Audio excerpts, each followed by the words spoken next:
How to pin chats on Instagram. Hi everyone, this is Kate and welcome back to another video. And on today's video we will see how we can pin chats on Instagram. So without any further delay, let's get started with this video.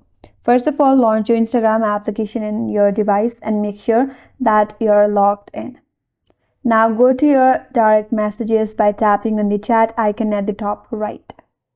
Now find the chat that you want to pin. After that, tap and hold on that chat. Now from this menu bar, there is a pin option. Simply tap on pin. And with that, now the chat is pinned and will appear at the top of your direct messages section for easy access. In order to unpin it, you have to repeat the same step. Tap on it and then there you'll have an option to unpin it. And that's how you can pin chats on Instagram. And pinning chat is a great way to keep conversation you need to access quickly, always at the top. And that's all for today's video. Hope this video was helpful. And if you're new to our channel, consider subscribing. Thanks for watching and stay tuned for more videos.